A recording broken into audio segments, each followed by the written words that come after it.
ये है talks news network और आप देख रहे हैं पॉलिटॉक्स, राजनीति का कच्चा चिट्ठा।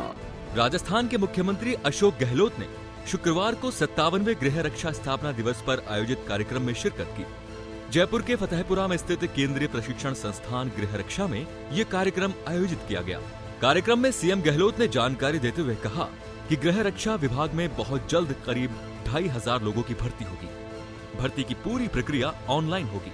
जवानों को विश्वास दिलाते हुए गहलोत ने कहा कि सरकार ने जवानों के वेतन भत्तों को बढ़ाने का प्रयास किया है। इसमें आगे भी कोई कमी नहीं रखी जाएगी। गृह रक्षा जवानों को संबोधित करते हुए सीएम गहलोत ने कहा कि गृह रक्षा स्थापना दिवस का महत्व किसी भी दृष्टि से कम नहीं आंका जा सकता है। लंबे समय से गृह सुरक्षा के जवान पूरे देश में और प्रदेश की सेवा कर रहे हैं। जो जिम्मेवारी विभाग को दी जाती है उसको निभाने में आप लोग कोई कमी नहीं रखते। उन्होंने कहा कि सरकार ने गृह रक्षा विभाग के सुदृढ़ीकरण के लिए कई महत्वपूर्ण निर्णय लिए हैं। विभाग के पास अपना एक भवन नहीं है, ये बड़े आश्चर्य की बात है। मुझे खुशी है कि निदेशालय के लिए हमारी सरकार ने विद्याधर नगर में जो भूमि दी है वहाँ जल्द ही भवन बनेगा। कार्यक्रम के बाद पत्रकारों से रूबरू होते हुए मुख्यमंत्री गहलोत ने हैदराबाद एनकाउंटर पर भी अपनी राय साझा की।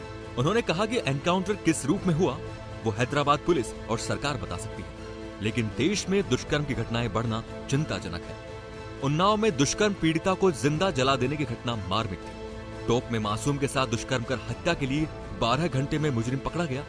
इस तरह की घटनाओं से पूरा देश हिल जाता है। देश की सभी राज्य सरकारों को इस तरह के मामलों पर ध्यान देने की जरूरत है। देश की आर्थिक व्यवस्था पर चिंता व्यक्त करते हुए सीएम गहलोत ने कहा कि पूर्व प्रधानमंत्री मनमोहन सिंह आर्थिक विशेषज्ञ हैं।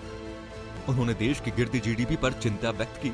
कहा तो जीडीपी 8% थी, जो अब 4.5% रह गई है।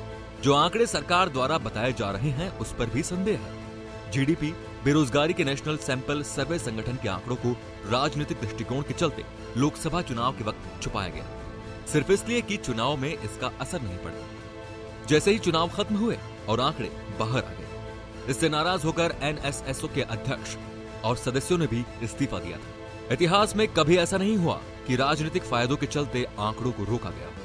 देश की सियासत में गरमाए हुए प्याज के मुद्दों पर मोदी सरकार को घेरते हुए गहलोत ने कहा कि इन दिनों प्याज के दाम बढ़ रहे हैं, प्याज मिल नहीं रहा है। सरकार की वित्त मंत्री निर्मला सीतारमण कहती हैं, मुझे पता नहीं है क्योंकि मैं प्याज नहीं खाती हूँ। कोई कहता है प्याज खाना कम कर देना चाहिए। इस तरह के जवाब सरकार के लोग देते हैं।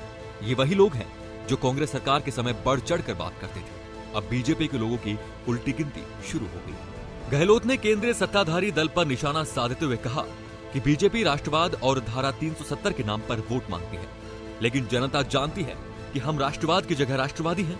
ऐसे में राष्ट्रवाद के नाम पर कब तक वोट मांगते रहेंगे। गहलोत ने यह भी कहा कि पहले बीजेपी के हाथों से राजस्थान, मध्य प्रदेश, छत्तीसगढ़ और अब महाराष्ट्र निकला है। झारखंड में भी यही स्थिति बनने वाली है। एनआरसी के सर्वे पर बोलते हुए गहलोत ने कहा कि सुप्रीम कोर्ट की मॉनिटरिंग के बाद अमित शाह की देखरेख में सर्वे किया गया है। एनआरसी के सर्वे की असम में धज्जियां उड़ गईं।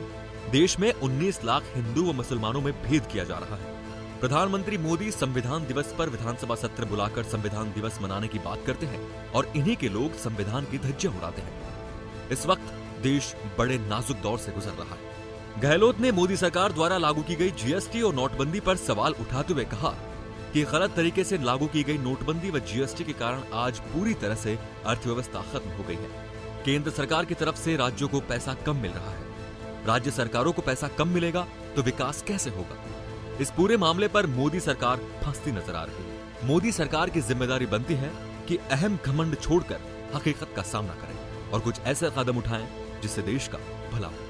पॉलिटॉक्स ब्यूरो, जयपुर। ये है टॉक्स न्यूज नेटवर्क और आप देख रहे हैं पॉलिटॉक्स, राजनीति का कच्चा चिट्ठा।